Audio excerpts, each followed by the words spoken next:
Hey, what's going on, everybody? Welcome to the Friday show. On today's show, this is our recaps and rabbit hole show. This is giving us an opportunity to not necessarily have one particular topic, but to just kind of go wherever the flow takes us. So it's whatever's inspiring us of the day. I have a few things that I think are interesting and cool that I've seen over the last 2 weeks or so with Jimmy and Aaron today as well.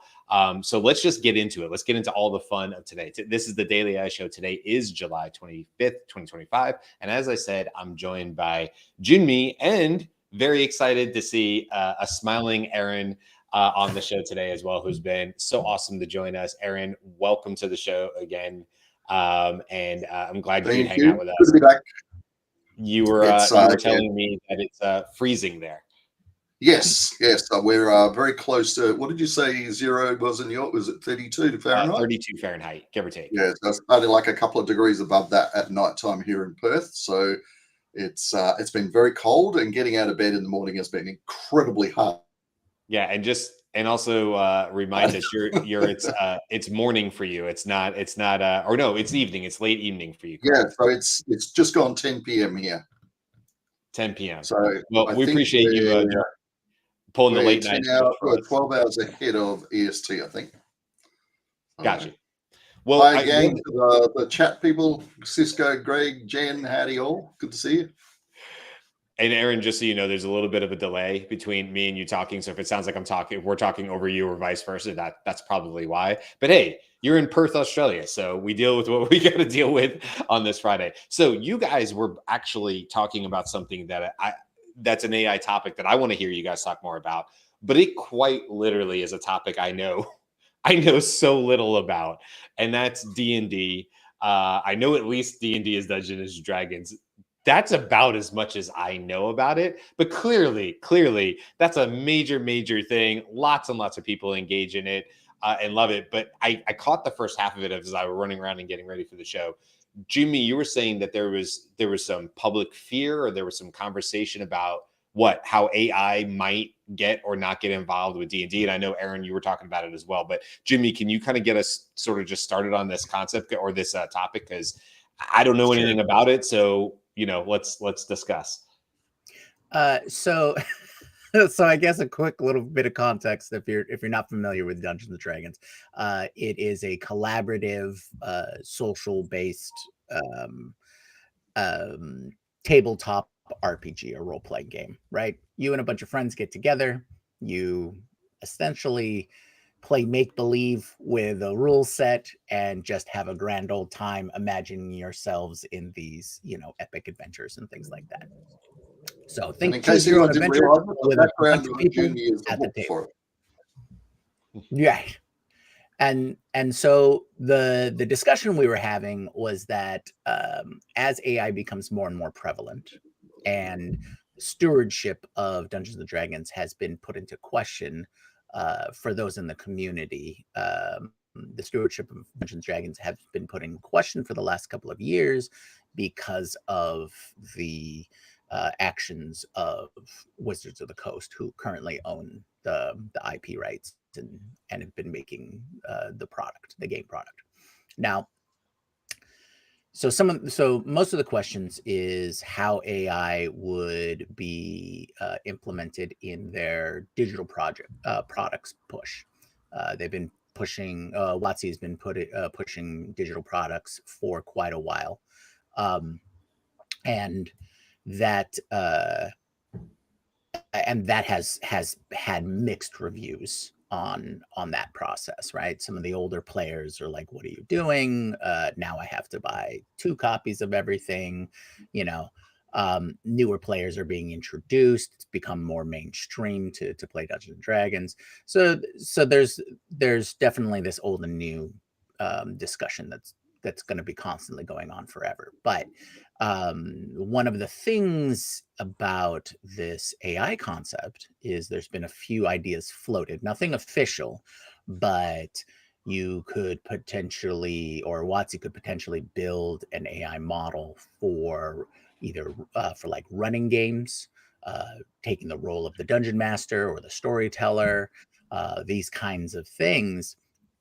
And that's gotten a lot of pushback and concern, because if this is if this is in any way connected or indicative of what they've done in the past, especially the last couple of years, uh, it's really going to take away the main reason for the game. And the main reason for the game is to hang out with your friends for a few hours, Mm-hmm. and collectively create this epic story. And so there's been a lot of pushback back and forth and things like that. But some of the things that me and Aaron were pointing out when we were having our discussion earlier was there may be elements where AI could fit in, especially if you're running a one-on-one type of game or you were running a board game type version of it and things like that. And so there might be some space there, but again, slippery slope. And I think a lot of it just comes back to the trust in the current stewards.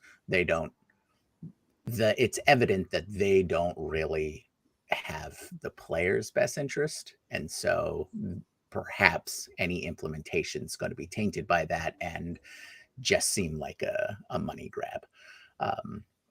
But the actual technical implementations, there could be some interesting things there. Being able to lower the barrier or the lift that a dungeon master has to use to run a game, because there's so many rules and constant moving parts that might help. Now, I'm sure there's plenty of arguments on for or against on that, but that's been the main selling point of any of these digital products, is that if they did develop a particular model that could keep track of all of these moving parts, that might actually be helpful. I'm sure there's going to be plenty of grognards that are just going to be like, no, I don't want any electronic devices at my table. It's all pen and paper or pencil and paper. But so I think there's still room for discussion and close guidance on how AI would be implemented at the table. But again, it's funny because it's a very important topic to those who are in the space, but it probably means nothing to anybody else outside of the space. So, a hyper niche. I get it. I get what you're saying, Aaron. I want to get your viewpoint on this too. But I get what you're saying about the true essence of it. You said it, which was hanging around a table with your friends and having a good time and stuff. And so I would understand, even from somebody from the total outside, where you would want to fiercely protect that. If the true, nature of the game is to not be electronics or have electronics as part of it, and it's just dice and pen and paper and those kind of things, I get why there would be a push to that. But I also see what you're saying too about how AI could help with maybe is it the dungeon master? Who's the person that puts the game together? The dungeon master. The dungeon master. Like, I could see how it would be a resource, maybe not during the play, but maybe as a resource in setting up and other things like that. Obviously, there's all sorts of different creativity areas that it could probably do a lot for to really enhance the game. But then it's like, okay, cell phones under the table type thing, right? I don't know if that's the case or not, but like that's the gist of it, which I get. Yeah. What do you think, Aaron? So I started playing Dungeons and Dragons when I was in high school. So that is like over 40 years ago now. And I was really heavily involved with it for probably 10, 15 years. And then I kind of just dropped out for whatever reason. I never lost interest in it. But then I reconnected with some friends and started playing again, I don't know, maybe 10 years ago, and did that regularly for a while. And the idea of, for example, leaving technology out was never an issue for us. I mean, the guy who was the DM had a laptop at the table and he used it to do a lot of stuff. And most of our characters were generated and printed out on some kind of application online that you could use. And, people use dice rolls. And at one stage, it was even, you could even buy access, like a subscription service to a streaming scenario, so you could play D&D with friends anywhere, and they would all sort of go into a central point and move around. And I always thought that was really interesting and really cool. just never really had the time to get into it. But I can absolutely see that there would be some interest from potentially lots of people for having, let's just say, an AI DM or Dungeon Master. That could be really useful for example, for groups that are either solo people, as Jyunmi mentioned, or small groups that maybe don't have somebody in the group who wants to or can DM. Because if you're going to do it properly, it's a tough job. It takes a lot of time to get it all set up and run it properly. And I could absolutely see if you've got a group, especially if they're newbies, for example, none of them know how to do it. I could see it would be a really powerful tool. And if nothing else, it could be built as a tool so it could help generate like really in-depth campaign ideas for the DM, so that they don't have to spend hours and hours and hours. Now, if they want to do it, that's always the option. But I'm not personally against the idea. I think anyone who likes it and likes the social aspect of it is probably not going to just replace their DM with an AI DM. I just think that will be a tool that will be there for certain people. Having sort of from right back in the days of Gary Gygax, the original D&D, the company who made the product was always about making money, even though they were certainly enthusiastic about the product. So I don't think that aspect's changed too much, to be honest. They certainly realize the benefit of pumping out new products, and I can't imagine that's going to change regardless of anything else.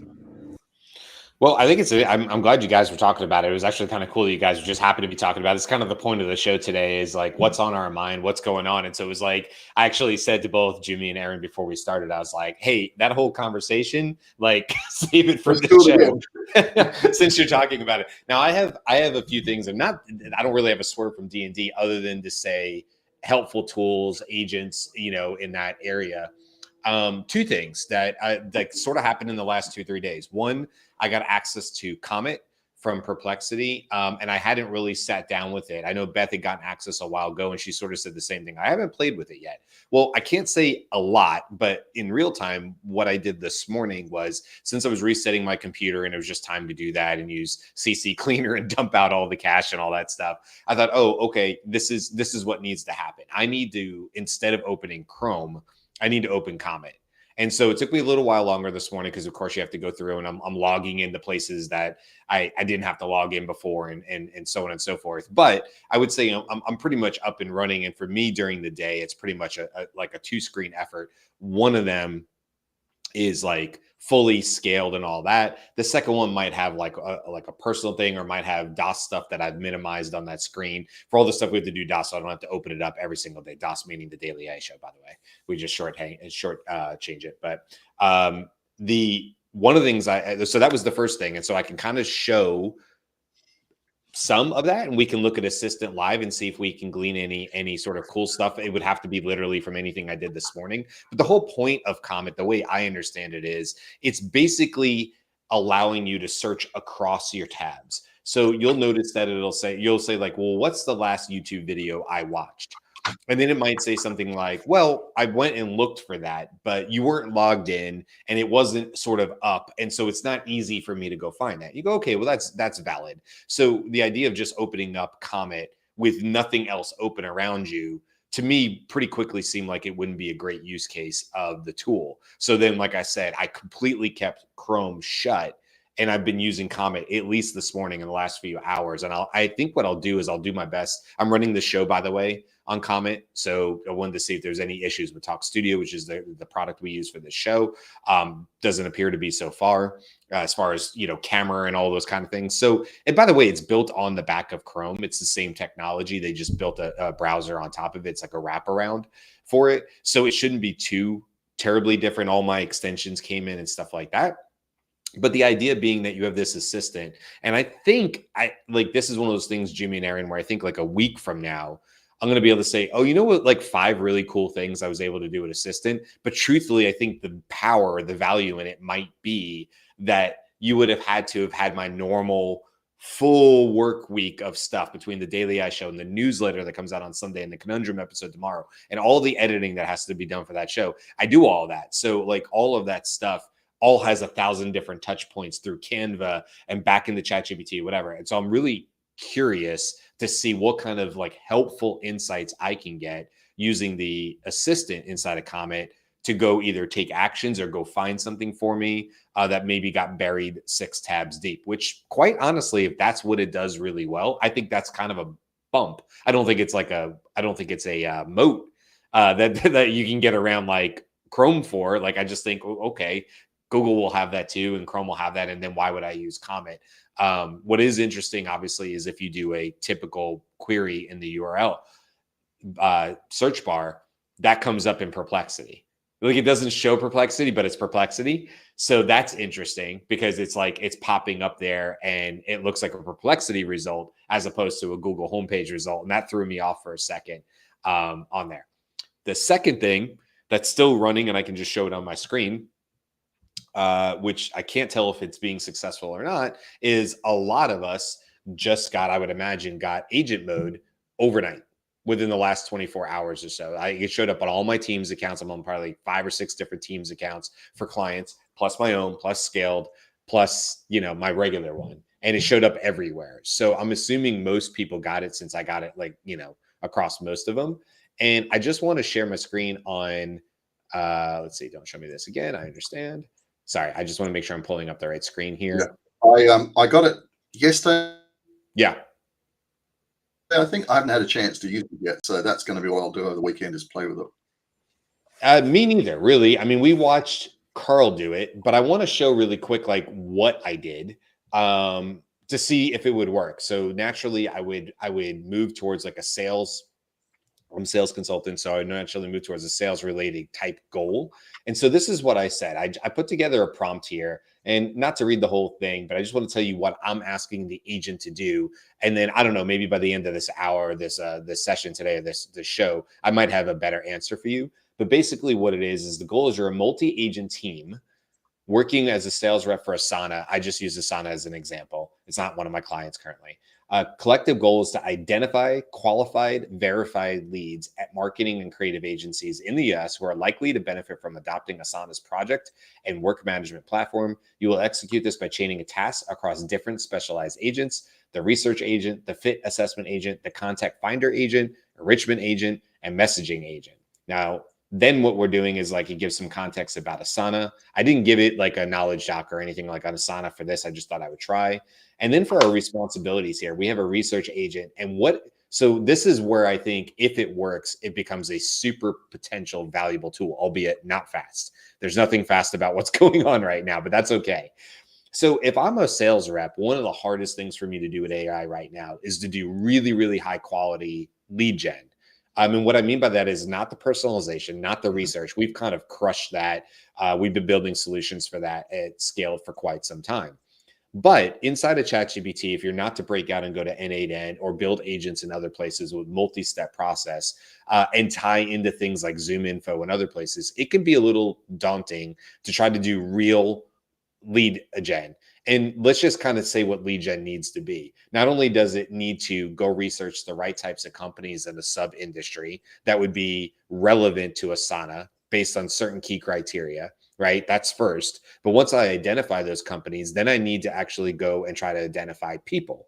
Once I identify the people, I need to go and see if I can verify their email address and if they're in that right role. So there's like an additional step after that. I also need to figure out like what their pain points are and how that might tie back into what Asana's true value props are for that role in that sub industry. This is exactly how I teach, how I prompt people, how I teach other sales teams to prompt. So this is nothing new in terms of how I would break this down. The big difference here is that I'm now asking agent mode to go do all of this for me in one shot, basically. So you can see the enrichment agent here, the messaging agent. It's got some output that I want to get as far as the context is what I want to look for. It says, understand, I'll perform a step-by-step process, identify and qualify 15. Now, I didn't say 15, but it did. 15 US-based marketing or creative agencies with 50 to 500 employees showing signs of growth and operational challenges to ensure they're likely a benefit for Asana. Asana, by the way, is a project management tool like Monday or others if you're not familiar with it, just so for the conversation. And now it's doing its thing, right? And so I don't really know a ton. I haven't played with Agent a ton, but if I go back through here, we can kind of get an idea of what it says it's trying to do, where it's trying to pull in this information. And, I don't know what we can literally learn a ton here. The IU site might require verification, so I'll reopen it. It looks like it's going, I'm not really sure. I don't know where it's going or how it's deciding. I'm reopening the process to continue the task. I might have to start over.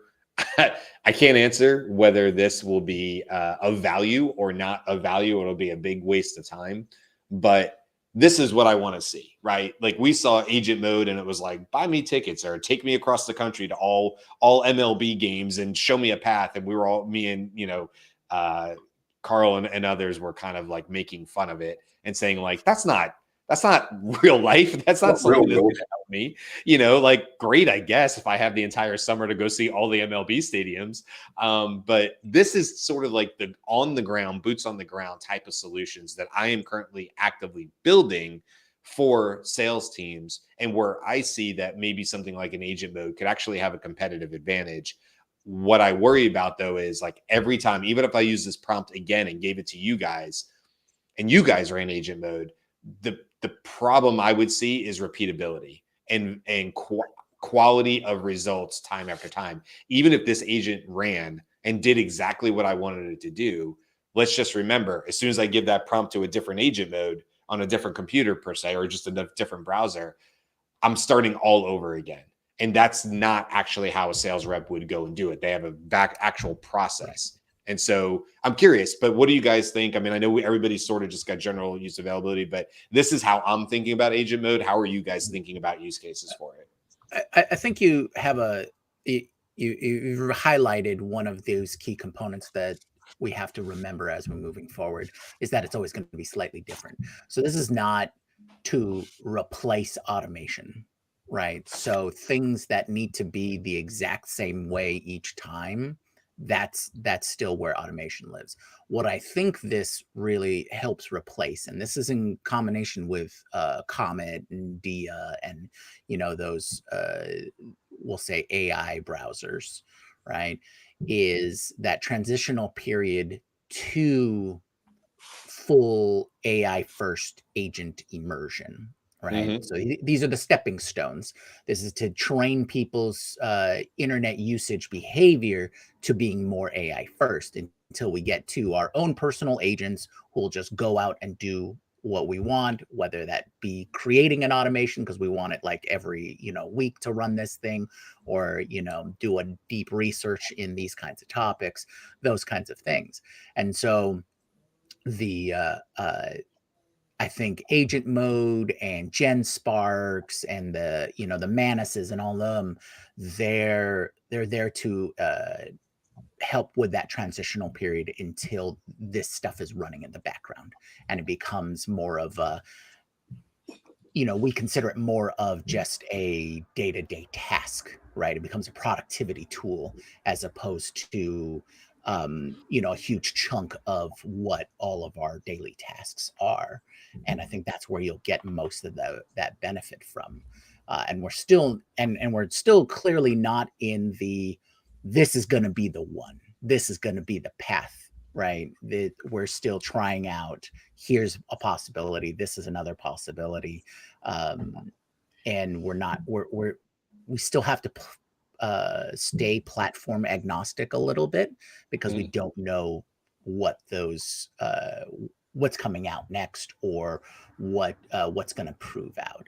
So still taking a more generalist approach, I think, is going to be a benefit, though it does take a little more effort from us when we kind of want to just live in one place. It's like, oh, it does everything for me. Okay, perfect. Yeah. So I don't think there's real brand loyalty. There just might be market awareness at this point.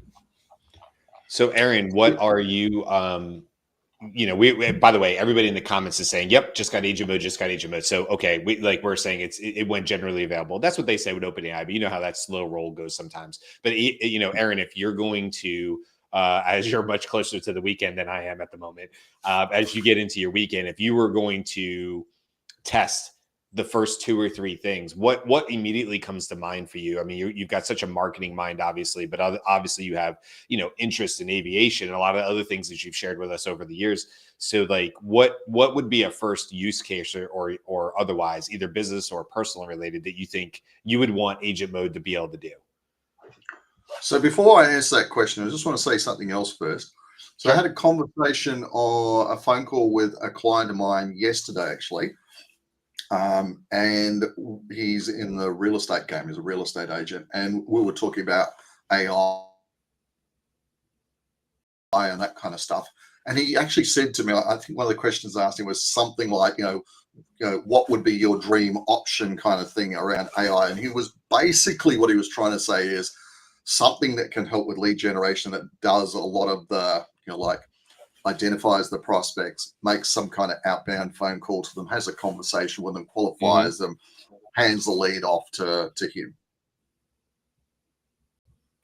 Now, at this stage, I don't think there's anything out there on the market that does a really good job of that, if at all. I've heard lots of people talking about outbound call products, and I'm sure, Brian, you're probably more aware of that than I am. But I don't imagine there's too much there. But I'm hoping that things like this agent mode will be able to give us some of those kind of options. And, from a business perspective, whether it's identifying some hot prospects, because, and I run my own business and I've been in sales prior to getting into the IT and AI stuff, marketing stuff, finding people to call that are good prospects and knowing about them and having some background before you pick the phone up or send a cold email or whatever, that's really time consuming. So AI can be a really powerful tool. And I hope that this product or something similar is going to be able to bring that kind of functionality to the table at a reasonably easy cost. Yeah. I mean, even $200 a month for a pro account on ChatGPT would be probably quite well worthwhile if it could do some of that stuff. 100%. So that's, I guess, the first thing I would say. In terms of what I would do with that, I mean, I would probably, there's a couple of things I'm working on at the moment. So at the moment, I'm working on developing a training course for business owners, which is an introduction to using AI with your marketing. So I would probably use it as kind of like a research tool, I guess, in terms of, just finding out what's out there, what kind of questions are out there, that sort of stuff. That's probably one of the first places I would start. But having not used it yet, I don't even know what I don't know yet. I'm going to have to go and watch the demo video and read a bit about it before I say it, because I just looked at my account. I think it said I get like 40 uses of it a month or something like that. So that's what I was about to ask. Does anybody know? You don't want to burn them too quickly. Yeah. And honestly, I'm glad you mentioned that, because I actually, before I just whizzed off with this, I shared the prompt. I worked back and forth with 4.0 just in a basic chat to refine that prompt. I didn't just try to write that from just, whatever, because I was like, I want to make sure that I'm giving it my best shot, because you're right. I just looked at it, this is my very first one. And it said 39 left until August 24th. So 1 month. And that's not a calendar month, but a rolling month. So, you don't have a whole lot to play with if you're just on the basic account. So it'll be interesting to see what comes out of next, because obviously we've had pro account people.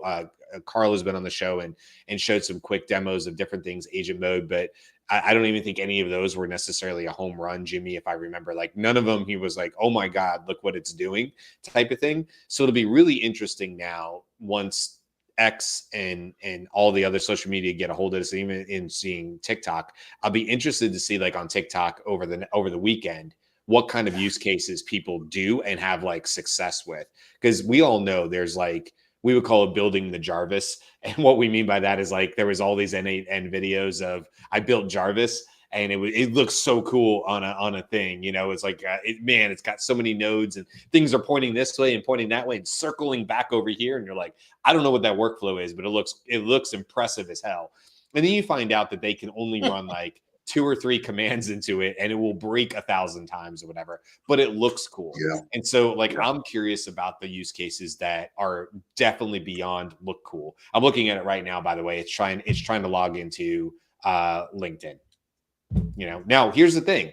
LinkedIn is up. So first of all, I'm running ChatGPT and agent mode inside Comet, right, in the browser. So there's that level of it. But LinkedIn is up and running inside my Comet browser. But of course, ChatGPT agent mode doesn't know that. It has opened its own browser inside of ChatGPT. And so now it's like, I would love to look at LinkedIn. And I'm like, me too. It's open in another browser, but you have no reference point to the fact that it's open. So now this agent's going to stop and it's like, I'm going to navigate out of people. This typically something 502 bad gateway. Well, that's a really good point, because I think that might be the selling factor for these AI browsers, is if it is aware and can control the browser itself, right? Yes. So for agent mode and for GenSparks and Manus, they open up their own instance. It's their own method of calling. So the difference between the two types may just be that Dia and Comet will just access what your actual browser is looking at, or what it can look at. And this is kind of a callback to some of the earlier versions of this, where browser control. Yeah. And so I think it might be really interesting, maybe even as a temporary security layer, where you open all the tabs that you want to have authentication for the day, and then go ask your browser to create those skills or those mini automations, and then just do it. Yeah. You would have to, because like, here's the problem, right? Here's the other side of it. Now they've got this controlled inside a browser. Nicole Leffler put out a great LinkedIn post a couple of days ago saying, hey, if you're working with teams, she's in marketing, right? But if you're working with teams inside a ChatGPT Teams account, you better be educating them on what OpenAI is saying is potential problems with agent mode being connected to apps within ChatGPT, because it can go and it may do something you don't want it to do, right? And OpenAI is like, look, man, like agent mode is not perfect. We're learning too through you all. And so we're going to figure this out. But like, she had a really good point. I was like, oh, that's solid. Oh, I'm in a Teams account.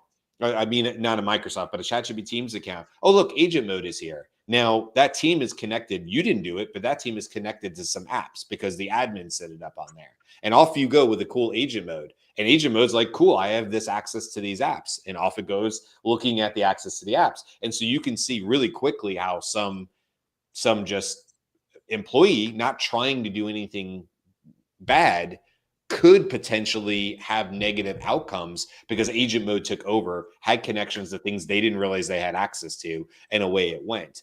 So now the opposite is you accidentally ordered 15,000 safety pins and right, a couple of cars and a jet fighter or something like that in the background, and you didn't know about it. So then the opposite is, wouldn't it be better if I was in Comet, and to your point, Jimmy, it could just go see that LinkedIn is already open and go there because I'm already logged in or whatever. But you're right. Then you would have to have all these user permissions and security features, because do I want Comet? Now, currently I have Scaled and my Scaled email open, and I have my calendar, and it's connected to files and things that I need for Scaled or whatever. That's normal. It's up in my browser. But do I want agent mode of whatever Comet is all of a sudden being like, I found the answer and it was deep in these files? I'm like, you definitely should not be there. Like, it's like, what do we want? What do we want? Greg said, who was that? Nicole Leffner. I'll find out for you, and I'll put her. I will go to LinkedIn myself. And I will go get her link really quick while you guys are talking. Hey, I've got something else I'd like to discuss if I could, Brian. Mm-hmm. Sure, go for it. So, and it may be related to agent mode. I don't know the answer yet because I've not used it. So this could potentially be a future use for it at some stage. But Brian, you probably remember you posted on LinkedIn earlier in the week about how you'd used Google Gemini to do a deep research project. Yeah. And you'd been really blown away with the results you got on it. Yes. So as soon as I finished reading that, I remember that's why I paid Google money for multiple bloody Google Workspace accounts, and I never used the paid Gemini. So I jumped in and I actually took advantage of that. And so first thing I did before I started running this project, are you guys familiar? You probably know Chris Penn from Trust Insights. Doesn't ring a bell for me. Yeah, you probably know him online. He's big into the AI side of things, and it wouldn't surprise me if I first ran across him in the AI exchange. Anyway, he's got something he put out called Casino, which is basically a PDF that breaks down how to write a really good prompt to take advantage of things like deep research projects. And so I've got a client that I'm doing a proposal for at the moment to do some marketing to help him introduce a new product into Australia. And it's a market I haven't had much experience in before, but I thought, this would be a good opportunity. So I used Chris's Casino framework, I think the correct word is, and basically fed in the basic information into GPT-4o to write the prompt. And then I took that prompt and put it into Google Gemini Pro 2.5 and uploaded that. And then I had, so fed all the useful information. And then I uploaded some product brochures and a few other sorts of things and let it run. And it probably ran for about 10 or 15 minutes. And it came back with a 29-page document around kind of like a marketing playbook was what I asked it to do. I have to say, now I've sent him a copy of it to look at, and I said, I need you to verify how accurate this is. But if it was mostly accurate, that was an amazing piece of work that it came back with. Like, it did a lot of research into the specific market, talked a lot about, I asked it to come up with some customer personas and what their hot buttons were and their pain points. It did a really, really good job of that. I was super impressed with that.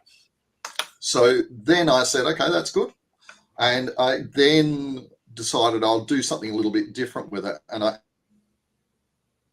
asked it to help me come up with the content. So some of you guys know I run a YouTube channel that I'm not super active on around the military aviation space. And I'm working on building a whole series of short form videos in the sort of the 1 to 2 minute range. And I want to do like 100 of them. So basically I gave a whole pile of information and I said, find me 150 different story ideas around the topic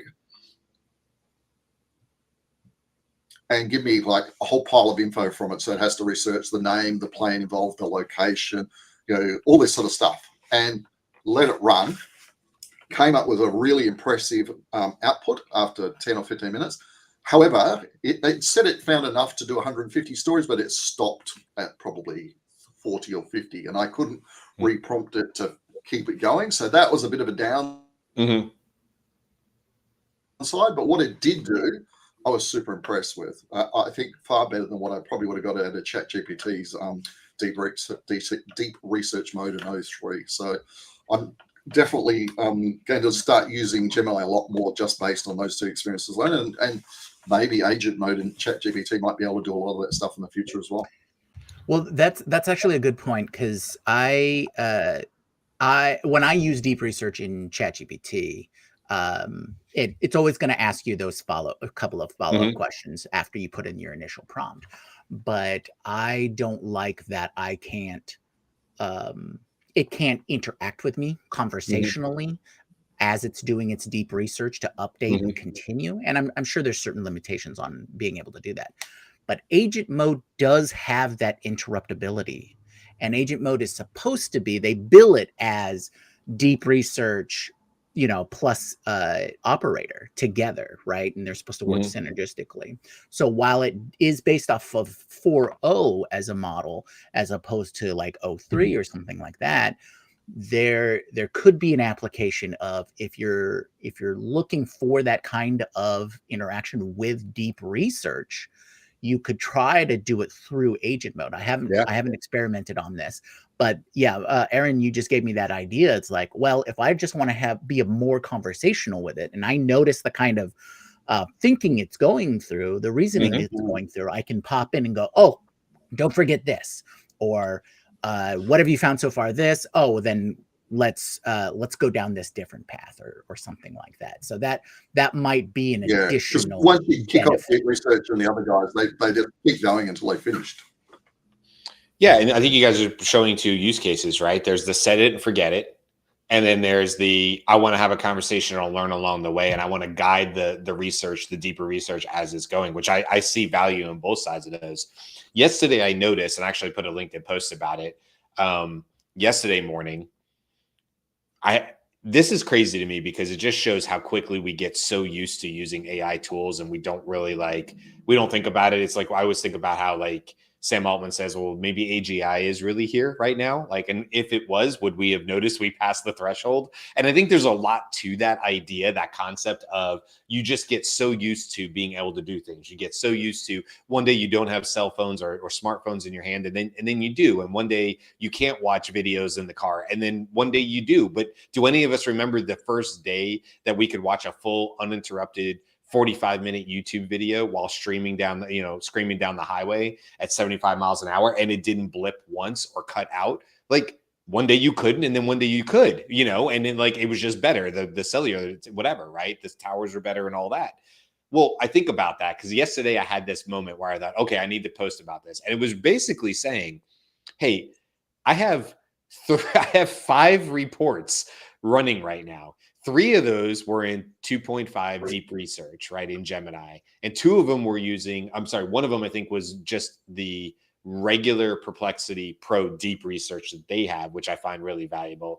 And then one was actually using Perplexity's Labs, which is you would use that for a different use case. But my point to saying all of that was, in the morning, I kind of knew what I needed to be ready for. I had some clients that had some interesting challenges that I needed to get spun up on. And I was like, I'm not really sure what my recommendation would be for them, but that meeting's at 3 p.m.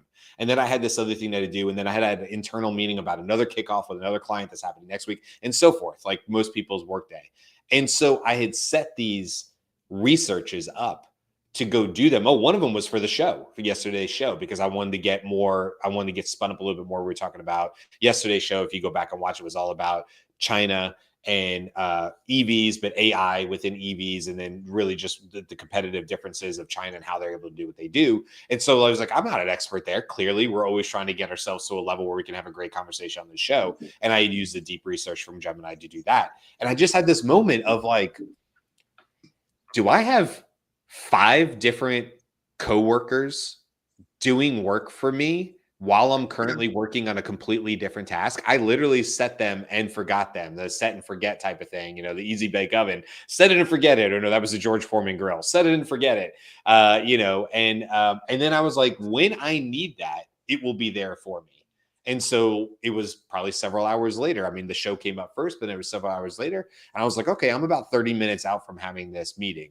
Let me get spun up. And to your point, Aaron, I read this probably 29-page, on the screen, 29-page document. And I thought, there's no way I could have been this prepared to have this level of conversation had I not had a tool like that. Totally. It's just absurd to me, the amount of work I was able to do asynchronously from myself. I don't know if you guys have had those feelings of like, are we in the future? Are we living? Is this the future? Is this the future we all dreamed up? Or are we so busy consuming and worrying about GPT-5 might come out in August that we forget to say like, this is pretty cool, right? Like everybody agrees this is pretty sweet. I didn't have this 6 months ago. I don't know. It's like it's so fast. Yeah. I think you made a good point, Brian, that a lot of these things just kind of sneak up on us and we don't even realize that they're happening.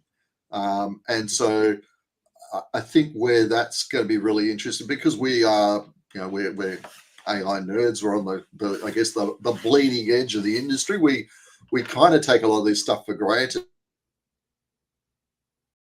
But I know just in the last couple of days I've been doing research for my upcoming course, most people I talk to, not most, all people I talk to, they don't know 1/100th of what we know. And that's not bragging. It's just because we use it regularly. Sure. We kind of take it for granted. So I think that's definitely going to be, I think it'll be an ongoing issue. As this technology improves, we're going to kind of start taking it for granted more and more. And while other people might take 6 months or a year or 2 years to catch up in some cases. And I don't know about you guys. I'm definitely seeing that. I mean, it's like somebody turned on a faucet like less than 2 months ago. And I can only speak for Scaled. We have, I obviously got onto AI like a lot of people. You know, I'm certainly not singling myself out, like all of us, but lots of people sort of saw ChatGPT, 3.5 and could kind of immediately be like, ooh, this is different. I want to know all about this, right? And we all did, and we got in our things. And I followed Rachel Woods, and that led me to the AI Exchange and you guys, and then this show. Within my professional career, within Scaled, when I'm not doing show stuff and I'm doing Scaled, and to me they all kind of go together, right? But when I'm doing consulting work and stuff like that, I'll admit, it's been like, I think for a lot of consultants in the AI space, it's been a long, slow grind for like the last 2 years as we tried to show people and they said, okay, but we're not ready, or they would just fade and the SOWs would fail. And we were trying and trying. And don't get me wrong, we had success with selling a lot of different AI products, but perhaps not the ones we thought we would be selling. It was a prompt library initially, and then it was, well, I still sell a lot of custom GPTs and do those for teams, and now I do them in Gems, which is in Gemini, and now I do them in Copilot inside of Microsoft, and now I teach whole sales teams about how to use Perplexity Pro, right? So it's definitely expanded, but it's weird, man. In the last 2 months, all I can do is speak for Scaled. It's like somebody turned on a faucet, and now there's more work than I can potentially handle. We have so many people coming to us. I'm on so many new projects. My next 3 months are absurd when it looks like how many hours I'll be spending on client work compared to what it was over the last 2 years of research and building and development. And I'm responsible for all that at scale too. Well, we're at a point where we're growing and we're bringing on new people. We have no choice. And so now it's in this process where I've never been before of, now I have to get this stuff out of my head.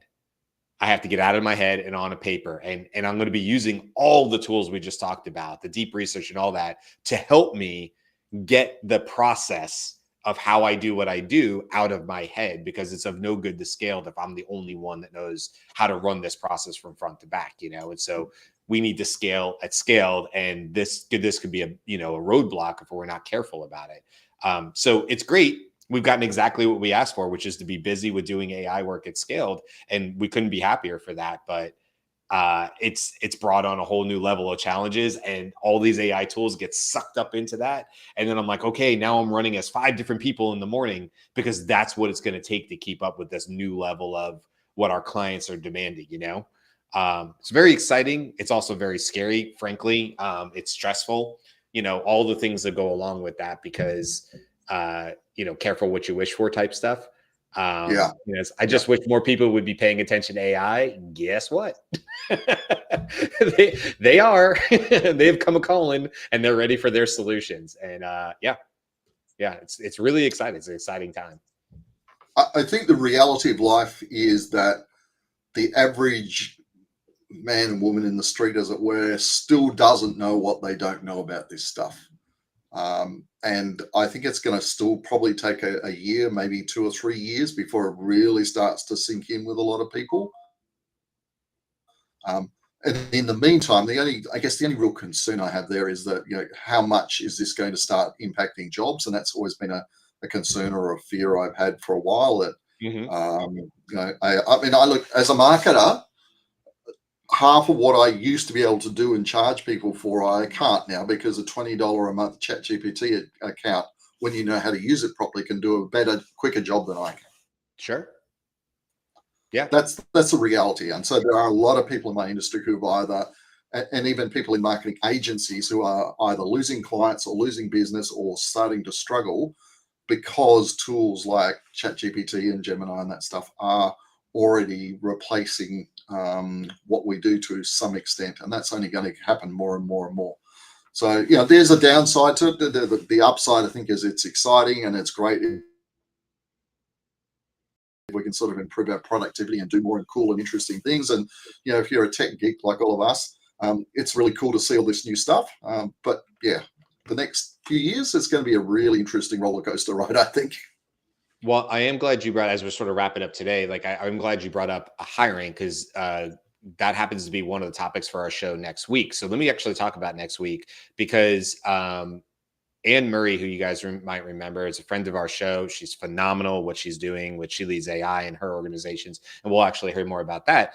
Anne will be coming in and be a guest host with us Tuesday, Wednesday, and Thursday of next week, which I couldn't be more excited about. She's excited. She was just asking me this morning about promoting it out to her base and people in her different programs and stuff. So I'm really excited about that. One of those topics on Thursday is actually about, is AI killing the hiring process? So kind of what you were talking about, Aaron, as far as jobs and stuff, but that's going to be a fascinating conversation because I just know people who are in that space and building solutions in that space. And I actually know a couple personal friends who I've known forever, who are currently trying to find a job, and it's quite honestly miserable. And I feel for them. And I think AI has a huge part to play in why that's so miserable. So there's the good, there's the bad, there's the somewhere in between. And that's sort of what we're going to talk about next Thursday. Now, Wednesday will be the news, obviously. Tuesday, backing up, we're actually going to be talking about dynamic pricing. Delta just came out with a story. We'll talk more about it. They're not the only thing we're going to talk about, but Delta was just saying, hey, we're having some success with dynamic pricing. I think we're all really familiar with that with airlines now anyway, and hotels, that you might look on one website and based on your cookies, that price might be different the second time you come back. So we're used to that. The conversation will be more like, what happens when AI brings dynamic pricing to everything? And what I mean by that, and what we'll be talking about, is what happens when you're standing at a McDonald's kiosk and there's somebody standing next to you at a McDonald's kiosk and they pay 50 cents more for the same exact burger that you ordered due to dynamic pricing. And can AI make that possible? And I think the answer is like, yeah, it can. So are we about to see a deluge of dynamic AI pricing in areas and industries that we have never seen it before? Forget hotels, forget airlines where that's normalized. Areas where you'd be like, dude, the burger is a burger. That's a static price in this part of town. And then all of a sudden, like, whoop, no, it's not. Aaron, Jyunmi, and me are all paying 3 different prices based on some AI know me better type stuff, because it's all about what is the maximum Aaron's willing to pay? What's the maximum Jyunmi's willing to pay for this burger and still buy it? And that's the whole point. So if Jyunmi's is higher, they charge him higher. It's tricky. So that's 2 of the things we got going on, or 3, excuse me, of the topics we have next week. And honestly, if you just give me 2 seconds, I'll tell you what the other 2 topics were as we're wrapping up here. Let's see. Monday. Nope, that was this week. That won't do. Monday's to be announced because Andy's coming up with that. I told you what Tuesday is, Wednesday, Thursday, Friday. Friday will probably be like a show me thing where we have like tool. Maybe that'll be when I can show a little bit more agent mode. I think that'll be great. Maybe next Friday as an opportunity to kind of show what I've learned in Comet in this whole week, as well as agent mode and some other tools. So that'll be what's coming up next week. With that, I think we'll wrap this week up. Lots of great conversations. Aaron, always good to see you. So glad you were able to join us. I know it's late, but it's always greatly appreciated. Please come back more often when you have opportunity to do so. I will do my best, guys. I know you will. I know. You. We appreciate you. You're always a warm, friendly face to see when we jump on the show, and everybody in the comments is like, "Hey, Aaron's here." So like, it's fun for everybody. That's it for today, guys. Don't forget you can like and subscribe if you like what we're doing. We're here 5 days a week. I think. Well, no, I shouldn't say most people know that, because a lot of people find us for the first time because of the topic of the particular show. So if this is your first time, we do this 5 days a week, Monday through Friday at 10 a.m. Eastern. But we also have a newsletter that goes out that you can sign up for. It's free. It goes out on Sunday mornings. It's like above and beyond what we do on the show. So you would go to our website, thedailyAIshow.com, in order to sign up for that. We also have our community on Slack that's also free. Another opportunity for you to take the conversation that we're having and bring it to, like, want to talk about agent mode, want to talk about what you're building in agent mode. Hey, that's a great place to do it if you're not joining us live, where you can share your comments now. So to go to that, you would just go to Daily AI Show or the Daily AI Show community.com. That will take you to the sign up page for the Slack community, and you can join us in there. And last thing I'll say is, We have a conundrum episode that'll be coming out tomorrow morning. That's more AI hosted. So if you haven't checked out one of the conundrum episodes, I find them fascinating. But I'm biased. I'm the one that builds them. But come check out that. I do a little quick intro at the beginning, and then we're off to the races with 2 AI co-hosts who are going to take us through a conundrum, which is basically a problem that doesn't have an easy or right or wrong answer. It's just about discussing it. And it's always about AI in the future and the types of things like dynamic pricing that we are going to be experiencing in the very near future. Okay, that's everything from our end. Have a wonderful weekend. Jimmy, thanks for holding it down with the Hawaiian shirt, and give us your outro, sir. Aloha. See ya.